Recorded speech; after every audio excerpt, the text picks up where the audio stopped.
Tole hordoftoota YouTube chaanaalii Fayyuu Jaalala akkam jirtu nagaa keessanii an baay'ee nagaa kooti nagaan isiniif baay'eetu bakka jirtanitti ara yaada tokko fidee dhufeera jechuudha waan ani akkasitti dhufeefillee osoo ani dubbatiin ni beektu duraan dursatoo yaada sanatti hin seeniini nama tokko utuu waan hin taane yaadaa jira jechuudha. Nama sanatu waa'ee Ramadanatiin wal qabsiisee hojii Ramadanatiin wal qabsiiseetu nama tokko lama warra kanaaf jedhanii viidiyoo hojjechaa jira jechuudha. Isa dura garuu baga Ramadana jala bultiidhaan isin gahee soomaa qabuudhaanii baga waggaa geessan siniin jedha obboloota musliimaa akkasumas hordoftoota YouTube koo obboloonni musliima taata hundi keessan baga geessanii baga waggaa geessan siniin jedha waaqatutti nama gaa rabbitutti nama gaa akkasumas ijoolleen adaadaa kiyya jiru biyya arabaarra jiru jechuudha isaaniin baga geessaniin jedha warra biyya keessa jiranis adaadoliin koo jiru eessummaan koo obboloonni haadha koo jiru waan ta'eef isaanis baga geessaniin jedha itti aansee immoo mucaa biyya koo kan taate Saudi Arabia keessa jiraatti yeroo darbellee na komatteetti yeroo arafaatti illee baga geessan siniin jedhe maaliif keessaan adda baastee baga geesse naan jechuu didde waan naan jetteef baga geesse Saudi Arabia jirti jechuudha baga geesse maqaan ishii badhaanee jedhamti hin beekti jechuudha isheenu. Kana siniin jedha hordoftoota kiyya baga geessan walumaa galatti maaliif akka kanaan uffadhee dhufe yaa kana uffachuu jechuun rakkoo hin qabu ani yoon uffadhee nullee kiristaanonni osoo akka kanaan uffanne jedha wangeelli garuu abboomamuun hin jiru. Kanaaf walumaa galatti maalidha seeta yaada ani fidee dhufe mucaanii tokko ijoolleen lamaan tokko jechuudha Ramadana yeroo dhufu jireenya nu jibbisiisa Ramadana yeroo dhufu jireenyi baay'ee nu jibbisiisa. Isheen tokko immoo hojii Ramadana hojjechuurra yoo osoo du'anii namaa wayyaa itti yaa'u jetti yaa'u garuu baay'ina hojiirraan ka'e namni akkana jechuu danda'a. Garuu namni tokko yoo du'e baay'ee deebi'ee hin galu. Namni yoo du'e deebi'ee hin galu. Kana osoo beekame namoonni baay'een gammaduu qaba. Maaliif beektu waggaa kana gahuu isaatti gammaduu qaba. Hojiin hammamillee yoo baay'ate si jammar namni kamuu beekee amanee hojiidhaaf biyyaa bahe. Gaafa biyyaa bahamu hojii hojjechuun malee biyya mana taa'anii miilolirra naqatanii silkii qorqoruu nyaachuu dhuguun waan akkanaa hin jiru.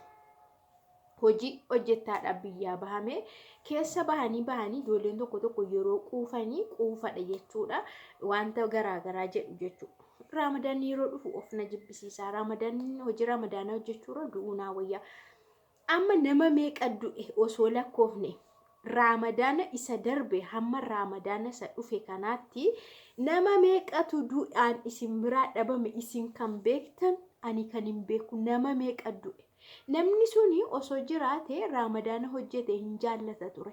Eenyullee du'a hin barbaadu.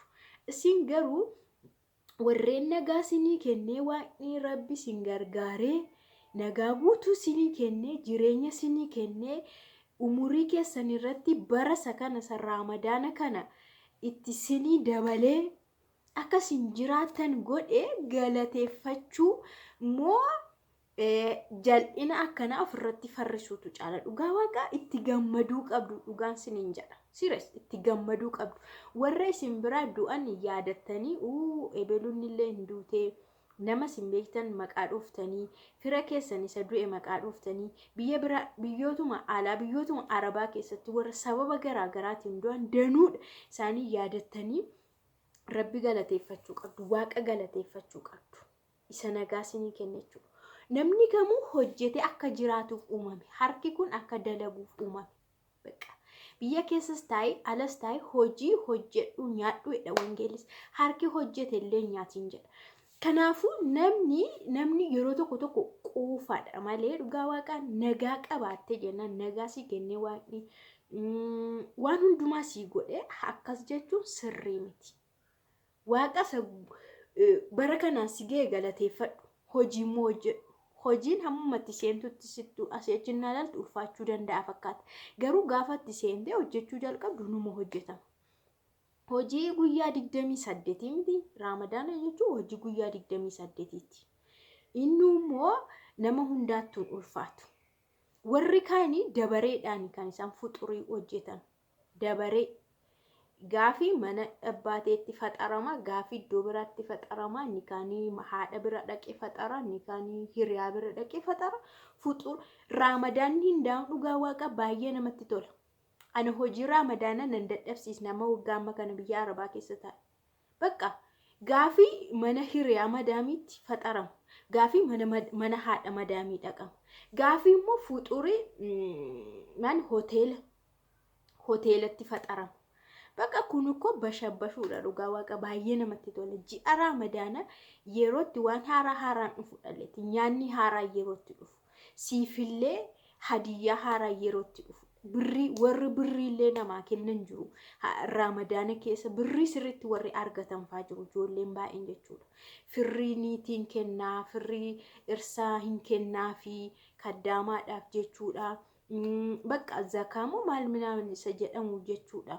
Hin kennu birriillee yerootti argatan hadiyyaa garaagara uffatoota sa'aatii maal caammaa yerootti argatamu ji'a raamadaanaa jechuudha. Dhugaa waaqa ji'a raamadaanaa keessa waan baay'eetu argatama. Anis argadhee darbeera waan ta'eef kanaaf ji'a raamadaanaa gammadanii eeggachuudha.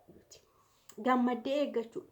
Innaa hojiin immoo jechuudha hojiin raamadaana keessa waanuma hamma kana namatti dadhabsiisu miti. Al takkaa hojjetama hojichi jechuudha. Al takkaa sa'aatiidhaan hojjetama mooti. Wanti namatti tolu hojiin raamadaana ganama hamma galgalaatti hojjetamaa oola osoo hin taane sa'aatiidhaan hojjetama. Baqa asiriidhaa booda hojiinsaa jalqabama.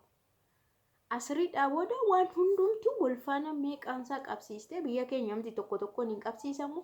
Walfaana qabsiistee asitti saambusaadha maaliidha ruuzii hojjechuu yoo ta'es maal hojjechuu yoo ta'es bakka juusii qopheessuu achuma keessa naannoftee al takkaadhaan walitti hojii raamadaana keessa yoon ulfaata jedhamu qodaa dhiquudha. Qodaa dhiqu. Qodaa mosuute jetteetu bakka ishaa afaarratti ishaadha booda yoo dhiqxee yeroo suhurii hojjechuudhaaf jiramti yeroo sana yoo dhiqxee keesse maaltu si dadhabsiise? Siistamiidhaan jiraachuudha dhugaa waaqa jechuun amma kana hunda walfaana hojjettee nyaata dhiyeessitee maal jettee achii ofii keessa faxartee yeroo meeshaalee sassaabdee isa gisxirii godhamu gasxartee isa firiijii keessa kaa'amu firiijii keessee isa boritti bulus nyaanni arabootaa baay'eensaa yoo bulellee deebi'eeyyuu kan deebi'u jira fuxurii irratti jechuudha dhangatamu baay'inaan jechuudha. Isa keessee meeshaa kee immoo sassaabdee iddoo dhiqamu keessee ofii kee aara galfattee ho'a sanarraas nyaata sassa nyaatte xinnoo turtee jechuudha. Ishaadhaa booda yoo dhiqxee maal meeshaa dhiquunis maal nama dhiba hamma kanatti. Biyya keenya salaa biyya keenya miti maal dhugaa waaqa ofuma waaqa ammaararanii waaqa rabbiin ammaararanii dhugaa waaqa ofitti waan biraa fiduudha. Malee jiini raamadaanaa dhugaan siriin jala ji'a baay'ee namatti toludha.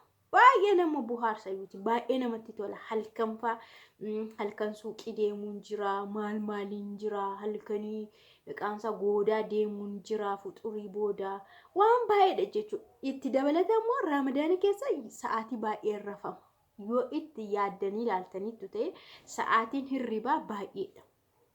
Raamadaana keessa jechuudha sa'aatiin hirribaa baay'eedha. Fakkeenyaaf suhuriidhaa booda suuriin yookaan sa'aatii sagalitti warri sagalii nyaatan jiru sagalii walakkaadha warri nyaatan jiru 10 jechuun birruutti 4 jechuun birruu jechuudha akka keessanitti azaanii baama waan ta'eef hin nyaatamu. Amma isa asitti nyaatamu. Isa booda normaaliyyuu ijoolleen keenya 7 8 9 rafu riba dafanii rafan yeroo raamadaana hin taane iyyuu rafan biyya sana ijoolleenis dafanii rafan arabnillee daftee rafu. Raamadaana ta'e garuu 9 10 hamma 10 faatti achi hamma dhuhur minaaminitti immoo hin ka'amu. Sa'aatii baay'ee rafamaa jechuudha. Namoonni baay'een hirriba baay'ee rafu raamadaana keessa. Hirriba baay'ee rafu yeroo kaan hunduma isaa takkaadhaan walitti hojjettee bakka Kanaafuu hordoftoota YouTube channel kiyyaa hunda dogoggora ifamanaa godhaa jechuun waa'ee Ramadaan waa'ee biyya Arabaa sirriitti waan beekuuf hin dubbadhe malee abbo Soxxii ma dubbataa hin jiru. Abbo Soxxii dubbataa hin jiru jechuudha. Biyya Musliimaa keessan ture.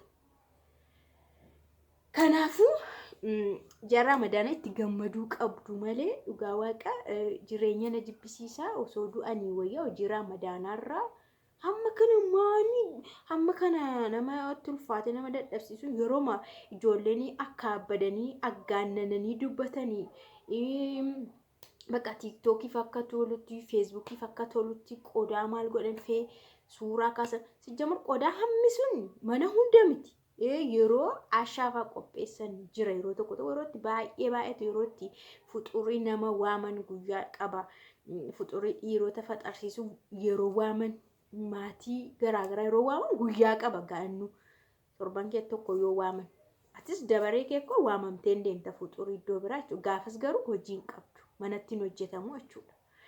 Gaafa sana garuu yoo namoonni saraatenyaa qaban kaddaama qaban fidanii fusi gargaarti. Teessu jechuudha. Warreen qabne immoo hin qabne. Kanaaf amma kana akka abbadanii ammaarraruun faayidaan qabu dhugaa waaqa galateeffadhaa. Namni hojiiyyuu dhabee rakkatu jira. Biyyuma Arabaa keessatti nama meeqatu hojii dhaba? Nama meeqa mana ijaazaatti rakkata? Warri hojii qabdan mana madaamii jirtan garuu waaqa galateeffachuu qabdu dhugaa waaqa. Namni waan xiqqootti hin galateeffanne waan guddaan argatudha. Waan xiqqoo galateeffachuu waan xiqqootti gammaduu inni kan biraa immoo gammaduu kolfuudha. Araboonni dhugaa waaqa nama akkana yeroo hundumaa kostar jedhu hin jaallatan. Baqa nama mabsuut farahaan baqa yeroo hundumaa ati fuuli kee ifaadha hin kolfita hin haasofta taanaan hiyya mabsuudha farahaana jedhu hin jaallatu. Baqa fuula akkasii jaallatu fuula kolfu fuula haasa'u jaallatu. Yeroo nuti qassi jibbu. Kanaafuu hordoftoota kiyya I love you so much. Waan dogoggora dhugaa waaqa tokko naa barreessaa siniin jedha. Yaa maatiin keenya musliima waluma keessa jirra. Kanaafuu wal kabajuun immoo dirqama. Abbaan fedhe amantaansaa waan fedhe yoo ta'e wal kabajuun namummaadhaan wal kabajuu, oromummaadhaan wal kabajuu, lammummaadhaan wal kabajuu, nama ta'uudhaan wal kabajuun garuu wal jaallachuun garuu waan tokkodhaan siniin jedha. Viidiyoo koo kanarratti woo si muufachiise dogoggora dubbadheera yoo ta'e dhugaa iddootti dogoggora naa barreessaa siniin jedha. Ciao.